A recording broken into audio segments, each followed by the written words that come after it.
Welcome back to Leeds Lately. Before we get into today's video, if you could just hit that subscribe button down below, that would really help me out. We're trying to hit 6k. Let's try and do that before the start of the season.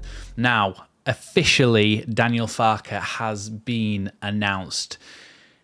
It's good news for Leeds United fans. We finally got a manager. We haven't had the takeover technically approved yet by the EFL, but given the fact that pre-season is already underway, we really needed to just announce Daniel Farke and let him start doing his good work. Now, I have released a video already, Daniel Farke's Tactics. I really not implore you, because I'm not that desperate, but I advise that you go and watch that one to have his 4-2-3-1 system explained. But in today's video, I am going to talk about how the team might line up in terms of personnel, and that is going to be, as you can see from the thumbnail, regarding some rumours of incomings that we've had as well. So today's video is going to be a little bit more of a sort of speculation and a bit of fun to imagine what the team might look like come the start of the season, given the actual links that we've had to people. So there's actually a very new one. In goal, we're going to go with Karl Darlow. Now, Karl Darlow obviously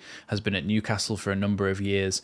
Decent goalkeeper. He's got a mistake in him, but for the Championship, I think he'd be a very solid option, and I'd be happy to take him at Leeds. In the right-back slot then, we're going to go for Cody Drameh. Now, Cody Drameh had an unbelievable season for Luton last year, getting forward, getting assists, and also getting back and making game-saving challenges. And I think he really is ready now, especially given that we are going to be in the Championship for this season. I think if we were in the Premier League, it may have been a little bit of too much of a step up for him. But given the fact that we've dropped down to the Championship and he's already had such a good season in the Championship with Luton Town, I think it's a really good option for us to use, and especially considering that Christensen looks like he's on the way out to Roma, but we'll get into that into another video. So right centre-back then.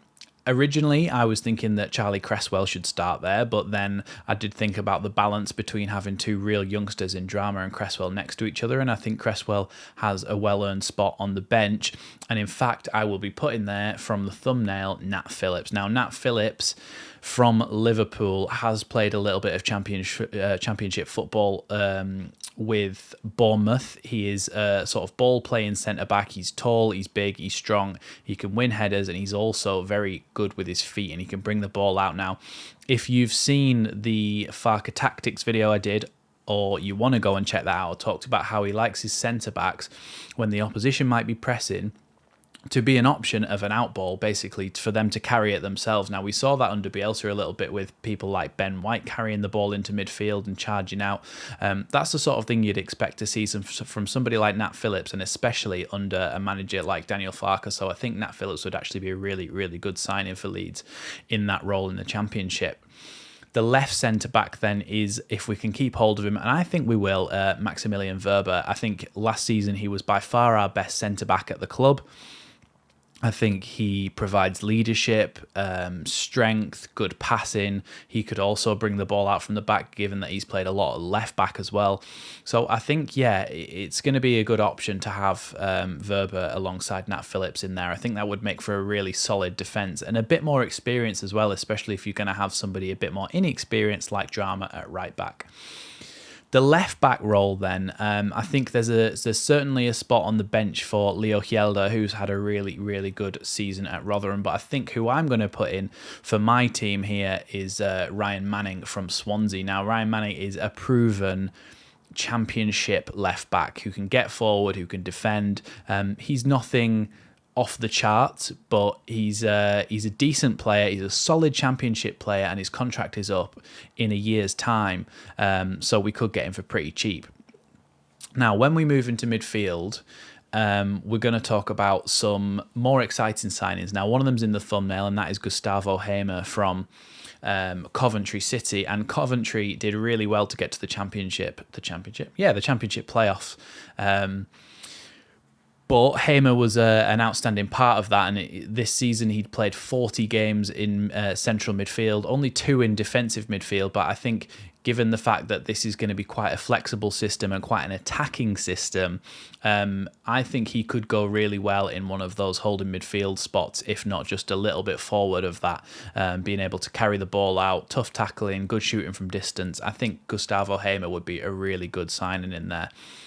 Alongside him would be currently QPR's Sam Field. Now, Sam Field is another one who is, let's go to the what Dan said on the square ball, a grizzled championship bastard.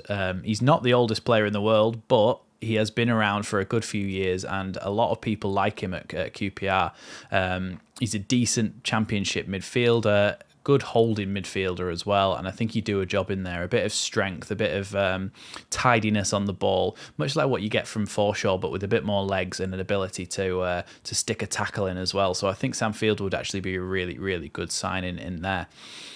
Then we're going to go to the right side of midfield, which is sort of like an inside forward sort of role, and I think that would be perfect for Daniel James. If we can keep hold of Daniel James, which I imagine we would, there's not going to be much interest from other places. I think Daniel James would be really, really good in this system. It's in the Championship. He was really good at Swansea. People forget how good he was at Swansea and why we wanted to buy him in the first place when that deal fell through. So I think him coming back down to the Championship is going to give him a chance to sort of flourish and reignite his career again. And that's probably what him and his agent are thinking as well. Even if he does get a move away from Leeds at the end of this season, I think it'll be good for him to get in there, and given his pace and the way that Farke would like to play possession football, but also be able to spring counterattacks and stuff, I think he'd be really good in there. So I'm going to put Daniel James in that right attacking midfield role.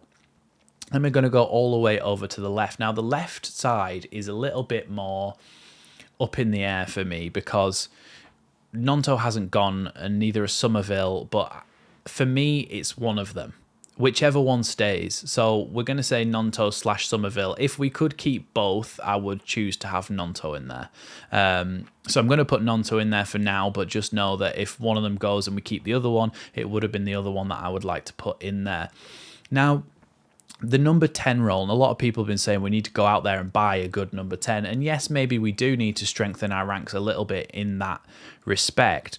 But I do think for me, the best person at the club at the moment for that role is Jorginho Rutter. And I think Jorginho Rutter would absolutely flourish in there. A bit of chance to be creative, to keep the ball, to pass it around, to get into the box, to make forward runs as well. If you've seen the tactics video, you'll know that the striker could make a run one way, and this would allow then the number 10 to make a run on the blind side of the defender, creating a little bit more space in the box for attack. So you definitely would see that getting forward. At Norwich, that was somebody like Todd Cantwell or Emi Buendia getting forward and marauding into the box to try and score goals. That would be Jorginho Rutter for me, and I think he would do really well there. We didn't see much of him last season, but I think maybe he just wasn't ready for the Premier League, and I think the Championship is probably a really good place for him to sort of ply his trade and get back on the wagon again, and maybe cement himself with a starting position in the team. I think he would do really, really well there.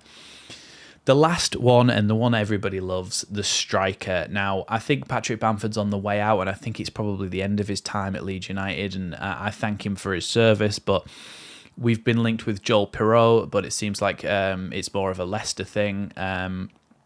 The other one that we've been linked with, and I haven't really seen many other links to, is Emmanuel Dennis from Forest. Now, you saw that this season, or last season, he didn't really have a great time at Forest, and I think he only ended up scoring 2 goals in the end. But for me, I think he would be really good in the Championship and could start to use that to reinvent himself. At Watford, he was good. He was impressive in their season when they got relegated for a team down the bottom end of the table. I think there was good signs there. And so I think he could do really well, and especially in a Daniel Farke system, allowing him to try and run in behind. I think he would do really, really well for Leeds and score a decent amount of goals. So I think I would put Emmanuel Dennis up top, and I think I would have Joffy on the bench in reserve, ready to come on and blast a few goals in as well, hopefully. So yeah, that is the team. Obviously, with the magic of editing, you might be able to see that on the screen now. I obviously can, and I'm using my imagination, but that's the sort of team I would love to see us start with in the Championship, and I think it will be an excellent way to start our season and to head towards that promotion that we so desperately want as fans. But yeah, at the moment we've just had the management announcement, so obviously that's important to cover off, and we've done that with a full tactics video as well. So yeah, like I keep saying, go and check that one out. But the ball should start rolling now. Hopefully the EFL takeover goes through, EFL approval of the takeover goes through any day now, and we can start making some signings, and hopefully some of the signings that I've mentioned in this video. I will be doing a lot more in-depth on these players. This was just an overall sort of more of a light-hearted, a bit of fun basically, to see what we could imagine that we might look like realistically at the start of the season. So yeah, when we are heavily linked with players and when players start to come in and start to leave as well, let's not forget there'll be lots of churn in that respect. There will be much more highly detailed videos coming your way. So yeah, make sure you get subscribed. There'll be plenty more content on the way, especially now that we've got a manager. But thanks for watching this one, and I shall see you next time on Leeds Lately.